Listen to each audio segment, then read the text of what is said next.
कुमार जी ना मीटिंग्स में शामिल हो रहे हैं, ना नीतीश कुमार जी कोई बातचीत कर रहे हैं, ना फोन कॉल उठा रहे हैं। और उन्होंने खासकर जब इस वक्त जब इतना बड़ा अपमान बाबा साहब भीमराव अम्बेडकर का अमित शाह जी कर चुके हैं, वहीं दूसरी तरफ अम्बेडकर जी की मूर्ति के आगे हाथ जोड़ते हुए नीतीश कुमार जी नजर आ रहे हैं। अलायंस सारी जगह से टूटेगा, गठबंधन एनडीए की सरकार बिल्कुल मुझे लगता है खत्म होने वाली है, सारी जगह से सरकार गिरेगी, क्योंकि कोई भी नेता ये नहीं चाहेगा कि दलित विरोधी हो, अम्बेडकर विरोधी हो, क्योंकि राजनीतिक पार्टियां और राजनीति में मुझे लगता है कि अम्बेडकर जी का अपमान सबसे बड़ा काला धब्बा है। चाचा जाने इसलिए चाहते हैं क्योंकि वो पलटते हैं, और इस बार अगर वो अच्छाई के लिए पलट जाए तो अच्छा ही होगा। और मुझे लगता है कि ऐसा अंदेशा लगाया जा रहा है कि जल्दी ही सरकार गिरने वाली है बिहार के अंदर। तो हो सकता है कि नीतीश कुमार जी को लगा हो कि अब बस बहुत हो गया, क्योंकि नीतीश कुमार जी का नाम हटाकर जीतनराम मांझी का नाम बीजेपी आगे कर रही है। अगला सीएम हो सकता है कि नीतीश कुमार जो है तेजस्वी यादव को ही बना दे, अच्छी बात है। तो मुझे लगता है कि गठबंधन की सरकार जो है उनकी गिरने वाली एनडीए की और इंडिया अलायंस की सरकार बनेगी। अमित शाह जी नर्क में रह रहे हैं, मुझे समझ नहीं आता कि अमित शाह जी कैसे कह सकते हैं कि स्वर्ग में जाएंगे, और अमित शाह जी कौन होते हैं डिसाइड करने वाले कि इंसान स्वर्ग में जाएगा कि नर्क में जाएगा। मतलब जो अम्बेडकर जी को मानते हैं वो स्वर्ग में नहीं जाते, जो देवी देवताओं को मानते हैं वही स्वर्ग में जाते हैं, ये कहना चाहते हैं।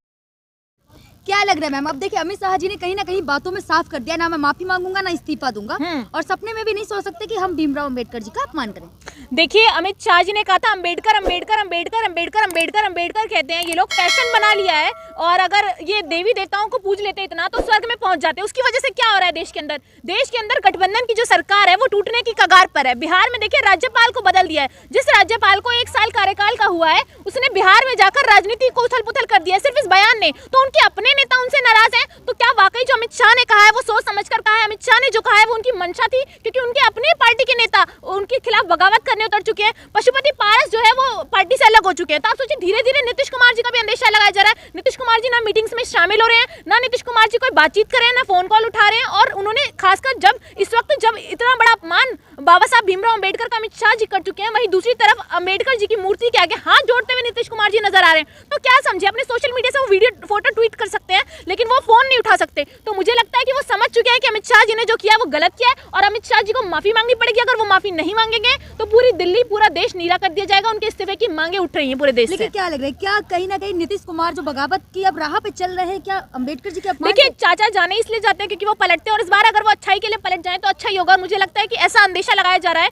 कि जल्दी सरकार गिरने वाली है बिहार के अंदर। तो हो सकता है कि नीतीश कुमार जी को लगा हो कि अब बस बहुत हो गया, क्योंकि नीतीश कुमार जी का नाम हटाकर जीतनराम मांझी का नाम बीजेपी आगे कर रही है। जीतनराम मांझी अभी से नसीहत दे रहे हैं कि आपको ये चीजें लोगों को देनी चाहिए। सोचिए चुनाव में भी समय 2025 के आखिरी में चुनाव है, लेकिन एक तरफ तो नीतीश कुमार जी साइलेंट हो चुके हैं, दूसरी तरफ तेजस्वी यादव एक्टिव हो चुके हैं। तेजस्वी यादव भी जनता से वादे करें, मैं ये दूंगा, मैं वो दूंगा, मैं वो करूंगा, ये करूंगा। तो सोचने की बात है कि आखिर इसके पीछे की मंशा क्या होगी। ये तो साफ तौर पर है कि अगला सीएम हो सकता है कि नीतीश कुमार जो है तेजस्वी यादव को ही बना दे, अच्छी बात है। तो मुझे लगता है कि गठबंधन की सरकार जो है उनकी गिरने वाली एनडीए की और इंडिया अलायंस की सरकार बनेगी। लेकिन अमित शाह जी ने कहा हम सपने में भी नहीं सोच सकते कि अम्बेडकर जी का अपमान। लेकिन सपने में सोच नहीं सकते होते तो मोतीलाल नेहरू मार्ग पे एनडीए की मीटिंग नहीं चल रही होती। एनडीए की मीटिंग चल रही है, सारे देश से लोगों को बुलाया, आइए उस चाय पर चर्चा कीजिए जो नरेंद्र मोदी बेचा करते थे। चाय बिस्किट टॉफी जो खाना है खाइए और आराम से चर्चा कर जाइए, क्योंकि जो भी अमित शाह ने बयान दिया उन्हें पता है कि ये गलत है। लेकिन ये ऐसे लोग हैं जो झुकेंगे नहीं, तो इनको झुकाना देश की जनता अच्छे से जानती है, विपक्ष अच्छे से जानता है। मुझे लगता है कि मोतीलाल नेहरू में जो मार्ग में जो मीटिंग चल रही है उस मीटिंग में ये जानने की कोशिश करें कि क्या वाकई अमित शाह ने गलत बोला है।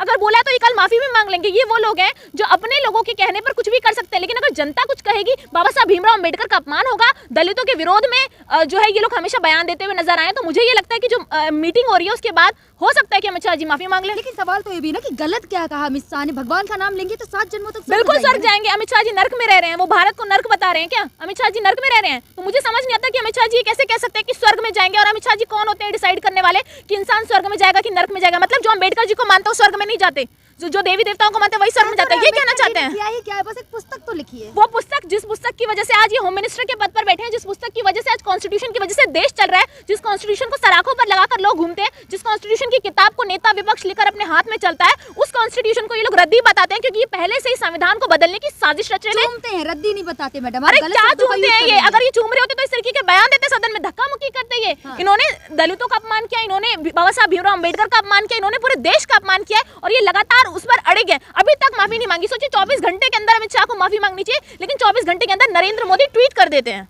लेकिन गलत क्या बोला? आप कह तो रहे आप लोगों ने फैशन बना लिया। अम्बेडकर अम्बेडकर अम्बेडकर अम्बेडकर अम्बेडकर अम्बेडकर फैशन बन चुका है। तो अम्बेडकर के नाम से तकलीफ है। अब सोचिए इतनी बार अम्बेडकर जी का नाम लेना, अम्बेडकर अम्बेडकर बोलकर और फैशन बता देना, तो ये तकलीफ है उनकी। उसके बाद नीले कपड़े पहनकर जब सदन में राहुल गांधी जी, प्रियंका गांधी जी पहुंचती हैं तो उस नीले रंग से तकलीफ हो जाना, तो ये साफ तौर पर बताता है कि इनको दलितों से तकलीफ है, इनको नीले रंग से तकलीफ है, इनको अम्बेडकर जी से तकलीफ है, इनको कॉन्स्टिट्यूशन से ही तकलीफ है।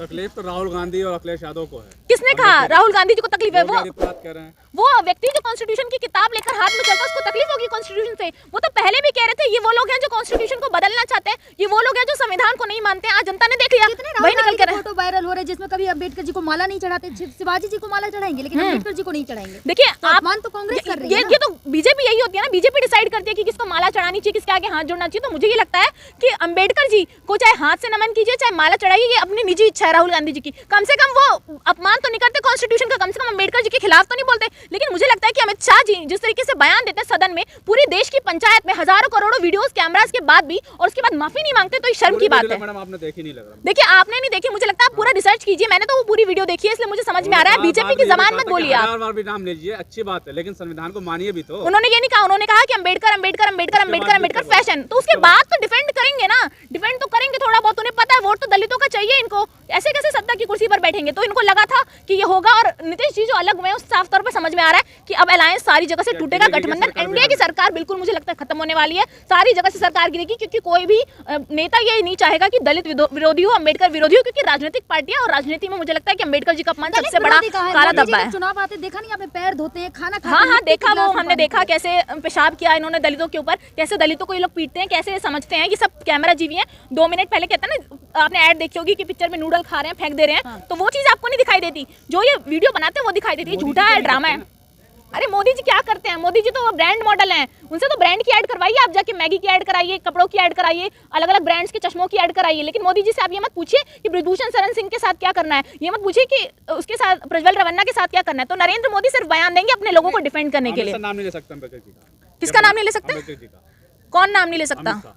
अमित शाह जी नाम ले सकते हैं, लेकिन उसे फैशन कैसे बता सकते हैं? फैशन कैसे बता सकते हैं अम्बेडकर जी के नाम को? ये सवाल है ना, आप फैशन कैसे बोल सकते हैं? उनको तकलीफ है कि बार बार अम्बेडकर जी का नाम लेंगे। 2024 के चुनावों में इस कॉन्स्टिट्यूशन की किताब की वजह से फर्क पड़ गया था, इसलिए ये चाहते हैं कि ये मुद्दा खत्म हो जाए, इसलिए लोग एक बड़ी साजिश रच रहे हैं। नेहरू जी ने क्या अपमान किया था? चुनाव नहीं लड़ सकता कोई, ये कॉन्स्टिट्यूशन ही तो है, ये अम्बेडकर जी का कॉन्स्टिट्यूशन कहता है जब आप विपक्ष में खड़े हो तो पूरी जान लगाइए और जीतिए। तो इसमें नेहरू जी ने क्या अपमान किया? चुनाव ही तो लड़े थे, और चुनाव लड़ना कोई गलत बात तो है नहीं। कह तो रहे आप शुरू से ही, तो कांग्रेस शुरू से ही अपमान करती है। अगर कांग्रेस शुरू से अपमान करती तो नरेंद्र मोदी के आने तक कॉन्स्टिट्यूशन खत्म हो गया होता। वो कांग्रेस पार्टी थी जिन्होंने कॉन्स्टिट्यूशन को, जिन्होंने संविधान को बरकरार रखा, बाबा साहब भीमराव अंबेडकर का सम्मान रखा, इसलिए आज भीमराव अंबेडकर को इतने सम्मान तरीके से देखा जाता है। आज उस अपमान पर जो बीजेपी ने किया उसकी वजह से पूरे देश में जो है चारों तरफ उथल पुथल है, पूरा सिस्टम खराब हो चुका है, पूरी राजनीतिक पार्टियां गिरने की कगार चाहे कितने भी प्रोटेस्ट कर ले, चाहे कुछ भी कर ले, फर्क तो नहीं दिख रहा ना। देखिए प्रोटेस्ट तो करा है, और दिल्ली भी नीली करी गई और देश भी नीला करा गया है, लेकिन समय का इंतजार है। अगर अमित शाह जी चंद दिनों के अंदर माफी नहीं मांगते, फिर आप देखिएगा कि क्या होगा देश के अंदर। सोचिए, एक होम मिनिस्टर की वजह से देश में इस तरीके के हालात हो गए हैं, लेकिन वो होम मिनिस्टर ना इस्तीफा देता है और ना ही बयान देता है इस पर, वो अपने आप को डिफेंड भी नहीं करता। एफआईआर हो गई अमित शाह जी पे आज।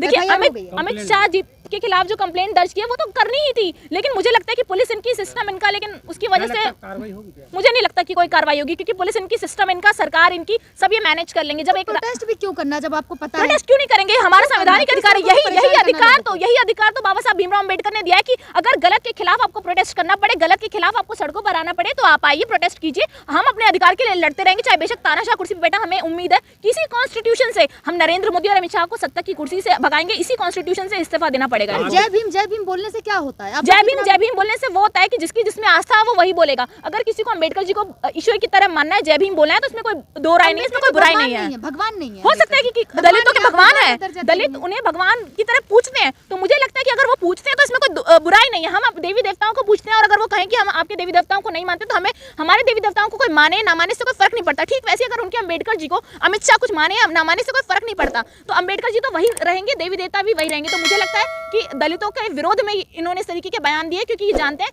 कि इन्हें ब्राह्मणों का वोट चाहिए, कैसे दलितों को नीचा दिखा जाए, कैसे मुसलमानों के खिलाफ बोला जाए, ये इनकी राजनीति है। अमित शाह जी अगर माफी मांग लेंगे, माफी मांगे, माफ कर देंगे? बिल्कुल, माफी तो उनको मांगनी पड़ेगी। माफी के लायक वैसे तो वो है नहीं, लेकिन ये देश, इस देश का दिल इतना बड़ा है कि उनको माफ कर दिया जाएगा, कि उन्हें माफी मांगनी पड़ेगी। अगर वो माफी नहीं मांगेंगे तो उन्हें इस्तीफा देना ही पड़ेगा।